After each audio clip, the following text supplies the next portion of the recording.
EV ownership can look like a cheaper, simpler way to drive until battery health, charging access, climate, collision repair, depreciation, and insurance enter the calculation. The Mustang Mach-E, older used EVs, Teslas, and the Cybertruck also raise different questions. So one complaint cannot represent every electric car. The real test is whether a vehicle's age, battery condition, local charging, weather, and daily mileage fit the job, and which claims hold up against official data. Why electric vehicles suck. This is a Mustang Mach-E. It's got 10 battery cells. Each cell is roughly $7,000 each. Now compare the price of one of your cells going bad versus the price of an entire new gas engine. Lol. No thank you.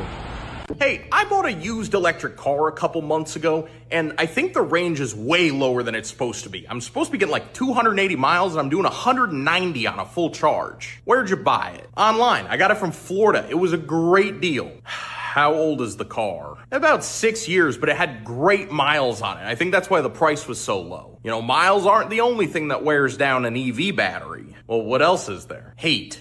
EV batteries are lithium ion, and heat breaks down them on a chemical level. Florida is probably one of the worst spots to buy an EV car from. So a car in a hot climate has a worse battery life than a car in a cooler climate? Significantly. 6 years in the Florida sun is way worse than 6 years in somewhere like Minnesota. Nobody told me to check for that. Most people don't even know to ask, but an EV's battery health is probably even more important than the miles that are on it. Can it be fixed? The battery can be replaced, but that's the only fix for degradation. That sounds big. How much is that? Depending on the car, anywhere from $5,000 to $20,000. $20,000? On larger pack cars, yeah, absolutely. That's more than I paid for the car. Well, now you know why it was cheap. Oh, I thought I got a good deal. The seller definitely did. Is there something I should have checked before I bought it? Most EVs can generate a health report either through an app or through the dealership. If you ask for it, they'll show it to you and it tells you exactly how much charge you've got versus when it was brand new. I didn't know you could do that. Well, now you do. For next time. To be honest, there's probably not gonna be a next time for a while. No, probably not. I just found out today that EVs have car batteries. And you might be thinking, duh, that's what it makes it an electric vehicle. No. Mofo is plugged in, right? You got your regular car battery, but it also has an actual car battery. And when it dies, the whole thing is useless. Like the car is bricked, dog. That's what they called it. Like the whole car is, you can't do nothing. Like nothing works, my G. Nothing works. It has a battery, but it has a battery. Am I the one who didn't know? I don't understand. Battery claims need careful separation. Ford's 2020 Mustang Mach-E specifications list 288 lithium-ion cells for standard range versions and 376 for extended range versions. So, the claim that the car has 10 $7,000 cells is not technically accurate. Battery aging is real. The U.S. Department of Energy cites predicted battery life of 12 to 15 years in moderate climates versus 8 to 12 years in extreme climates, with charging and thermal management also affecting life.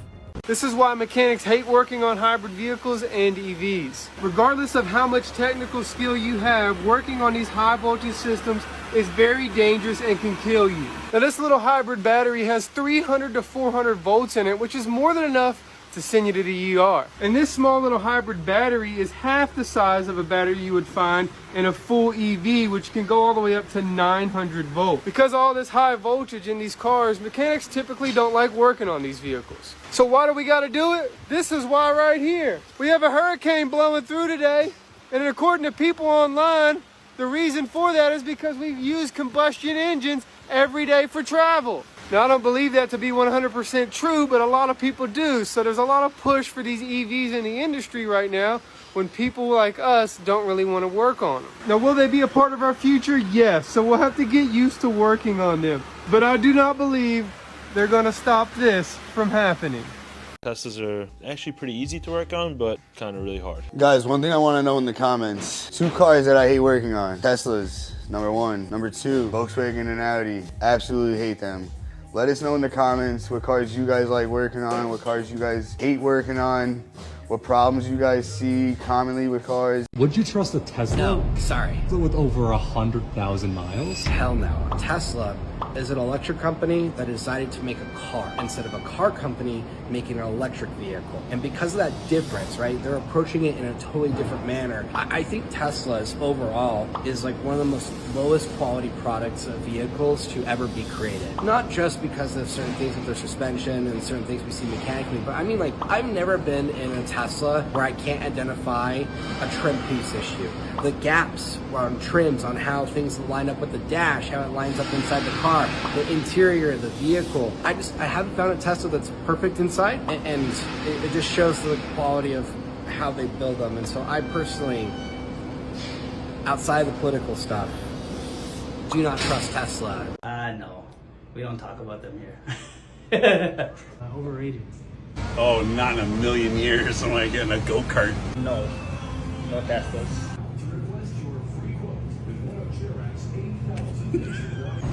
They feel like toy cars to me. I've seen the quality control rumors are very true. A lot of missing bolts, a lot of large panel gaps.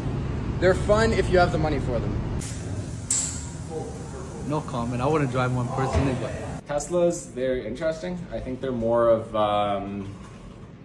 a data company than a car company. But with other manufacturers coming up with electric cars every year, they're going to start fading out into the picture, I think. Oh my god, this is the worst $100,000 we've ever spent. I've been driving the Cybertruck for almost 2 years now. Here's my honest review of the most controversial car on the road. Our Cybertruck is a Foundation series, one of the first Cybertrucks to hit the road, and it is rife with build quality issues. The issues with this car range from warped faux leather pieces to the tire caps falling off a week after being placed on, not to mention all of the car tires needing replacement a year into owning the car due to how heavy it is. And don't get me started on the recalls, including the infamous pedal accelerator issue where it would just get stuck. The sun visor does a lousy job of protecting you from any sun, the windshield wiper barely works, and there's a massive blind spot in this car that nobody talks about.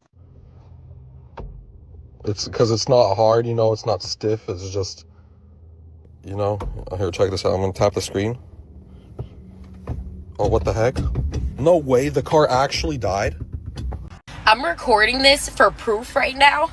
My car just literally started freaking. I'm at the turning light and I'm not clicking on my gas brakes or anything, and it started rolling by itself into a big towing truck. I'm jamming on my brakes, nothing's happening, nothing. It kept rolling by itself.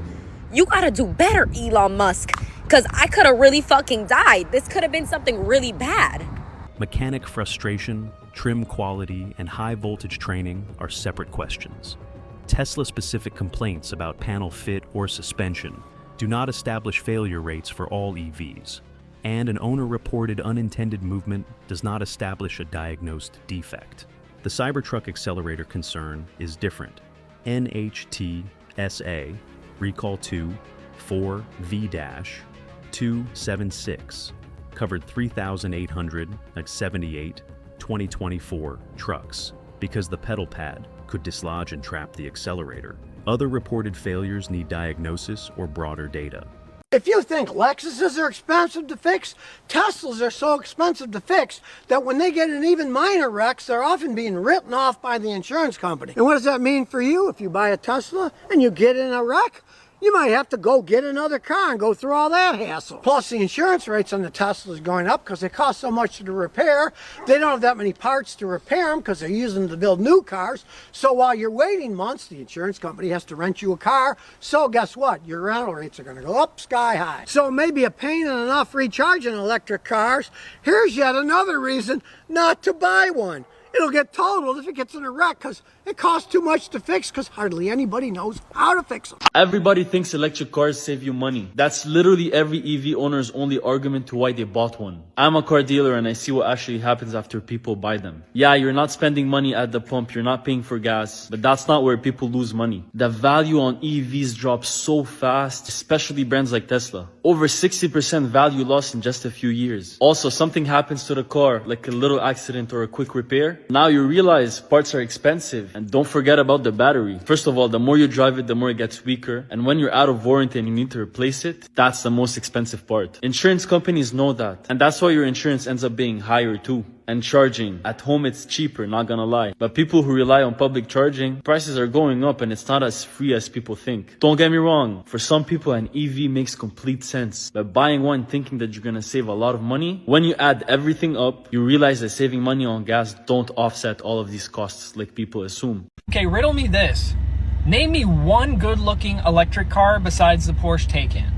Name me one, because I can't think of any good-looking, fully electric car. People might say, oh, Teslas, they look good. No, they look like shit. Actually, most, if not all, electric cars I see or know look like shit. All of your EV and electric offerings look like absolute dog water. Have you seen the Hyundai Ioniq 6? If not, please Google it. Not only is it a terrible looking electric car, it might be one of the worst looking modern cars to date. Here's the government trying to shove all this electric stuff in our face, but they can't design one that actually looks half decent. God forbid the car I drive looks nice, doesn't look like some goofy ass Mickey Mouse car. It's like, if you want us to drive these EVs and electric cars, at least take the time to make it look sexy or appealing. I don't need my car to be associated with some cartoon show. Like, I don't need somebody to look at my car and immediately think like Dora the Explorer. A little update on the Tesla situation. They've added more cars. There's got to be at least 300 here now. The dealership is right over there. This is the mall parking lot. No one's buying these. And they keep bringing in more and more. I don't get why the Tesla stock is worth so much. It's pretty much crypto at this point.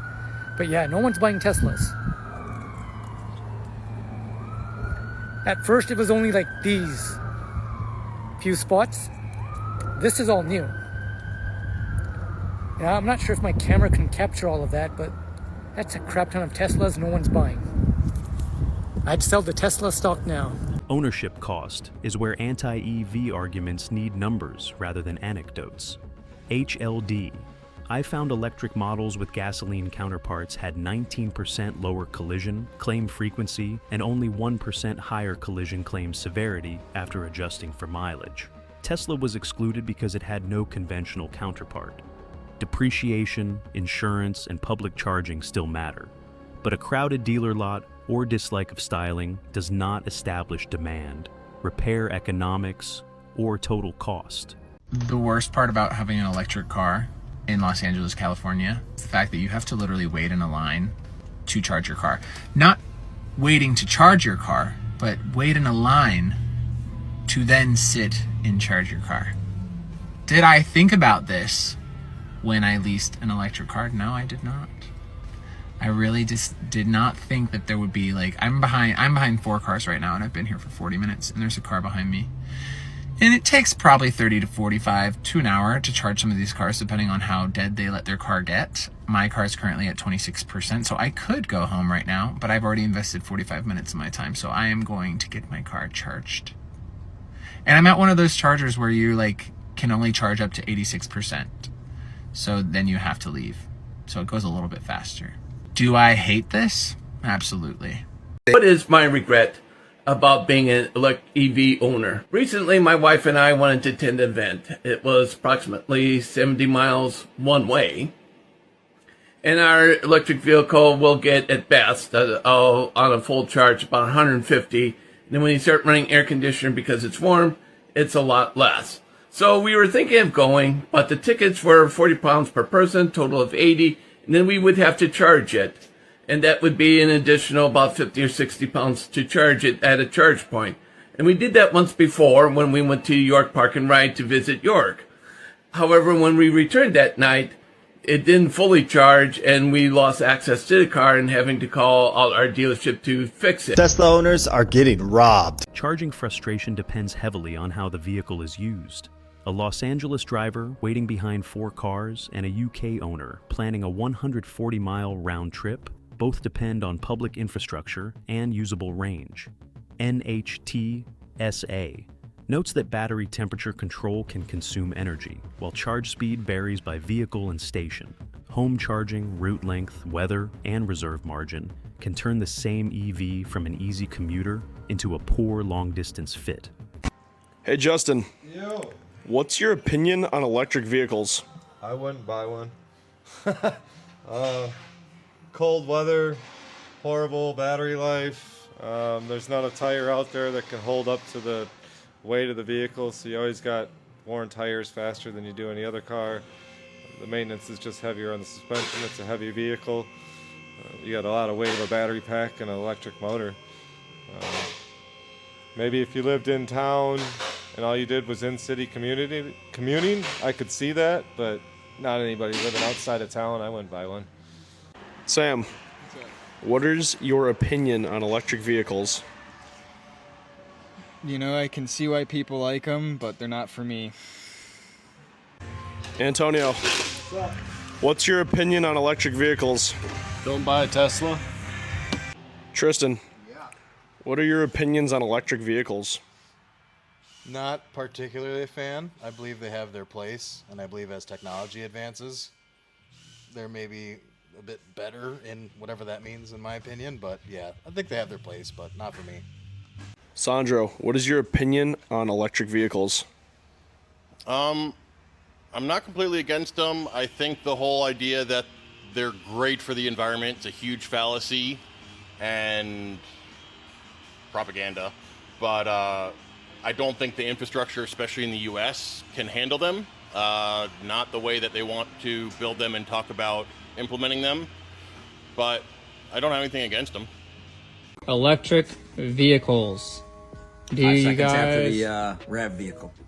Yeah, you guys like the electric vehicles? What are your thoughts on it? Can it be sustained for the entire country? Here's the thing: is that for a only vehicle, your only vehicle to have, your only vehicle to own, your driving habits are going to play a massive part in this, right? Where you live is going to play a massive part in this. If it's cold, you can't go the range as far, you know, because when it's cold, they don't go as far. They don't charge as fast. They don't charge as fully, I don't think, No, right? they don't charge fully unless... You know, unless there's a certain temperature, and you're using the electricity to warm it up so that it can charge, right?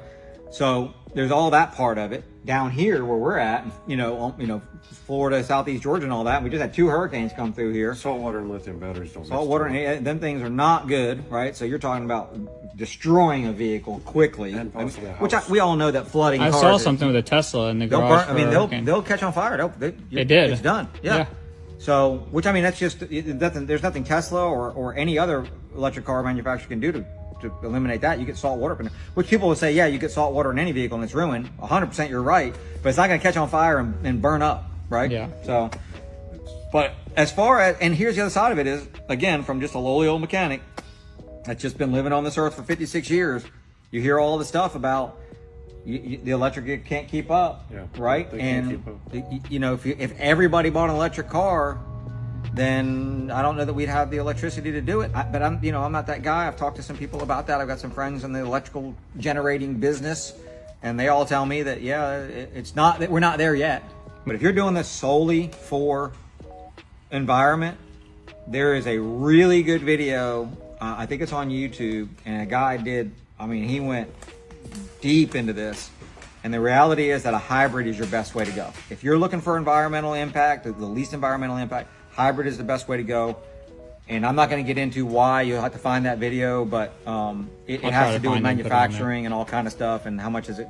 It doesn't just go from the birth of the vehicle. It goes from the mining the materials all the way through to the end of the life of the vehicle. It's not sustainable right now. I mean, yeah, they're fun to drive, they're quick, I don't have anything against them, but it's not sustainable for the entire country to have. California is already having electric grid problems. Well, didn't they last year that California said they had such a problem that they said please don't charge your electric vehicle. Yeah. So California, I think, is saying 2034. It's saying we want everybody to have electric vehicles. I think they're trying to ban ICE vehicles by a certain year, but yet they're telling people not to charge their electric vehicles because they don't have enough electricity. I mean, I listen. I'm not getting into all that side of it. I'm just telling you that. But it is a thing that we need to be concerned about. If you want to be able to, be able to drive your vehicle. Because they were frozen, dead. The cars were frozen? Oh yeah, during the storm and stuff. Yeah, 100%. That's... Which, I mean, that can happen if it gets super cold. That can happen with a gas engine. I mean, it's definitely not good. They have, that's why you have block heaters and things like that. Bad. You know, not going to be the same. You don't have door handles that are recessed that have to have electricity to pop up. Yeah, that's true. Yeah. Just small things. Yeah. Like getting in the car. Yeah.